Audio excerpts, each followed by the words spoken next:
Ezra 5. Restoration of the temple resumed. Now the prophets, Haggai and Zechariah the son of Iddo, prophesied to the Jews who were in Judah and Jerusalem, in the name of the God of Israel who was over them. Then Zerubbabel the son of Shealtiel and Jeshua the son of Jozadak arose and began to rebuild the house of God which is in Jerusalem, and with them were the prophets of God, helping them.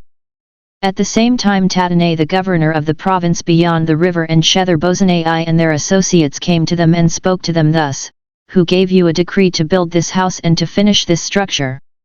They also asked them this, What are the names of the men who are building this building?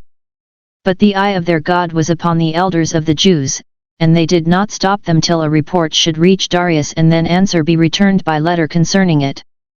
The copy of the letter which Tattenai the governor of the province beyond the river and Shethar-Bozenai and his associates the governors who were in the province beyond the river sent to Darius the king, they sent him a report, in which was written as follows, To Darius the king, all peace.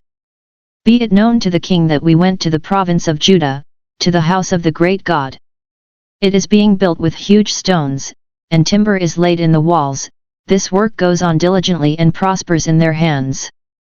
Then we asked those elders and spoke to them thus, Who gave you a decree to build this house and to finish this structure? We also asked them their names, for your information, that we might write down the names of the men at their head. And this was their reply to us, We are the servants of the God of heaven and earth, and we are rebuilding the house that was built many years ago, which a great king of Israel built and finished.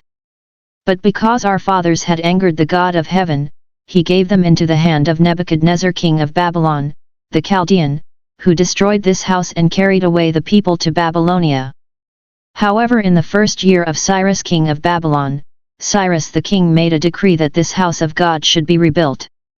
And the gold and silver vessels of the house of God, which Nebuchadnezzar had taken out of the temple that was in Jerusalem and brought into the temple of Babylon, these Cyrus the king took out of the temple of Babylon, and they were delivered to one whose name was Sheshbazzar, whom he had made governor, and he said to him, Take these vessels, go and put them in the temple which is in Jerusalem, and let the house of God be rebuilt on its site. Then this Sheshbazzar came and laid the foundations of the house of God which is in Jerusalem, and from that time until now it has been in building, and it is not yet finished.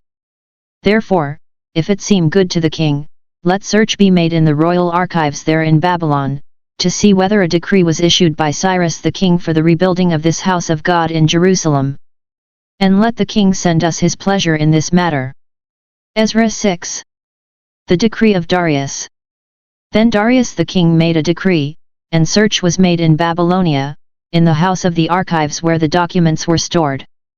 And in Ecbatana, the capital which is in the province of Media, a scroll was found on which this was written, a record.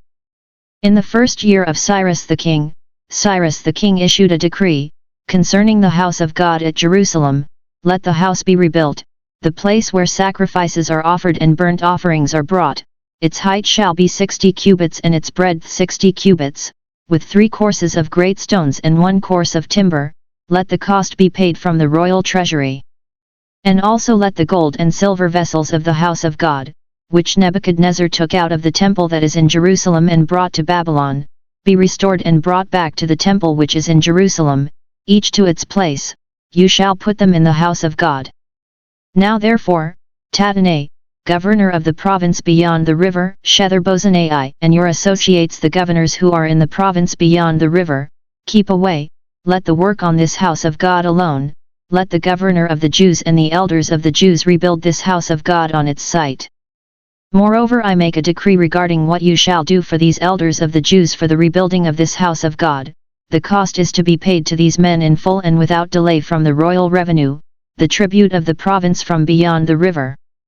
And whatever is needed, young bulls, rams, or sheep for burnt offerings to the God of heaven, wheat, salt, wine, or oil, as the priests at Jerusalem require, let that be given to them day by day without fail, that they may offer pleasing sacrifices to the God of heaven, and pray for the life of the king and his sons.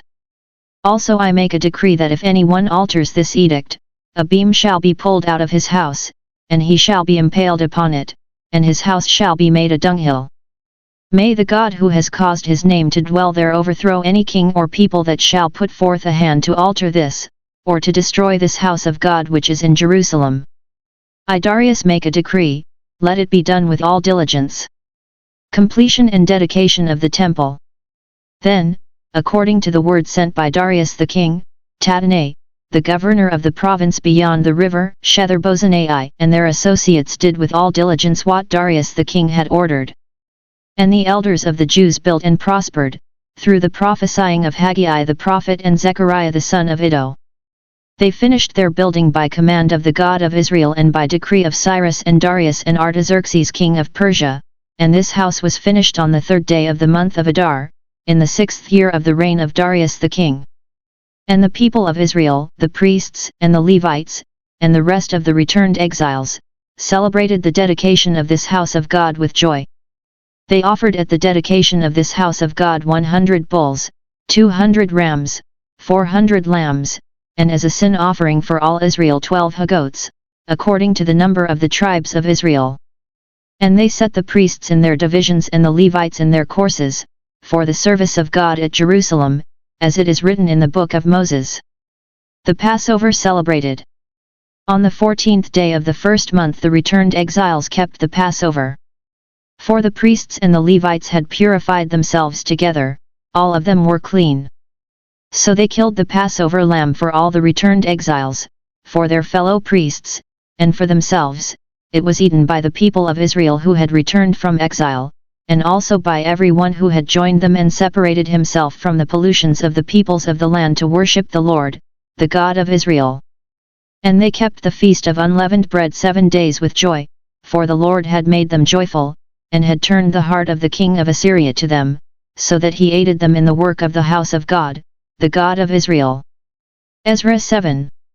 The coming and work of Ezra. Now after this, in the reign of Artaxerxes king of Persia, Ezra the son of Seraiah, son of Azariah, son of Hilkiah, son of Shallum, son of Zadok, son of Ahitub, son of Amariah, son of Azariah, son of Miraioth, son of Zeriah, son of Utzi, son of Bukai, son of Abishua, son of Phinehas, son of Eleazar, son of Aaron the chief priest. This Ezra went up from Babylonia. He was a scribe skilled in the law of Moses which the Lord the God of Israel had given, and the king granted him all that he asked, for the hand of the Lord his God was upon him. And there went up also to Jerusalem, in the 7th year of Artaxerxes the king, some of the people of Israel, and some of the priests and Levites, the singers and gatekeepers, and the temple servants. And he came to Jerusalem in the 5th month, which was in the 7th year of the king, for on the 1st day of the 1st month he began to go up from Babylonia, and on the 1st day of the 5th month he came to Jerusalem, for the good hand of his God was upon him. For Ezra had set his heart to study the law of the Lord, and to do it, and to teach his statutes and ordinances in Israel. The letter of Artaxerxes to Ezra. This is a copy of the letter which King Artaxerxes gave to Ezra the priest, the scribe, learned in matters of the commandments of the Lord and his statutes for Israel, Artaxerxes, king of kings, to Ezra the priest, the scribe of the law of the God of heaven. And now I make a decree that any one of the people of Israel or their priests or Levites in my kingdom, who freely offers to go to Jerusalem, may go with you.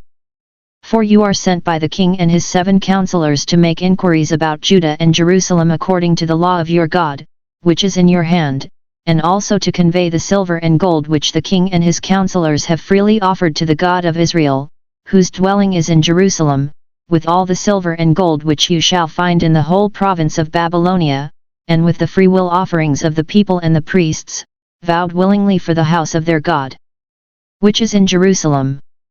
With this money, then, you shall with all diligence buy bulls, rams, and lambs, with their cereal offerings and their drink offerings, and you shall offer them upon the altar of the house of your God which is in Jerusalem. Whatever seems good to you and your brethren to do with the rest of the silver and gold, you may do, according to the will of your God. The vessels that have been given you for the service of the house of your God, you shall deliver before the God of Jerusalem. And whatever else is required for the house of your God, which you have occasion to provide, you may provide it out of the king's treasury. And I, Artaxerxes the king, make a decree to all the treasurers in the province beyond the river, whatever Ezra the priest, the scribe of the law of the God of heaven, requires of you, be it done with all diligence, up to 100 talents of silver, 100 cores of wheat, 100 baths of wine, 100 baths of oil, and salt without prescribing how much. Whatever is commanded by the God of heaven, let it be done in full for the house of the God of heaven, lest his wrath be against the realm of the king and his sons.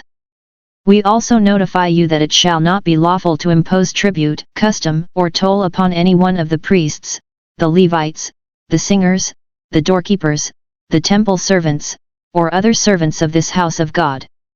And you, Ezra, according to the wisdom of your God which is in your hand, appoint magistrates and judges who may judge all the people in the province beyond the river, all such as know the laws of your God, and those who do not know them, you shall teach. Whoever will not obey the law of your God and the law of the king, let judgment be strictly executed upon him, whether for death or for banishment or for confiscation of his goods or for imprisonment. Blessed be the Lord, the God of our fathers, who put such a thing as this into the heart of the king, to beautify the house of the Lord which is in Jerusalem, and who extended to me his steadfast love before the king and his counselors, and before all the king's mighty officers. I took courage, for the hand of the Lord my God was upon me, and I gathered leading men from Israel to go up with me.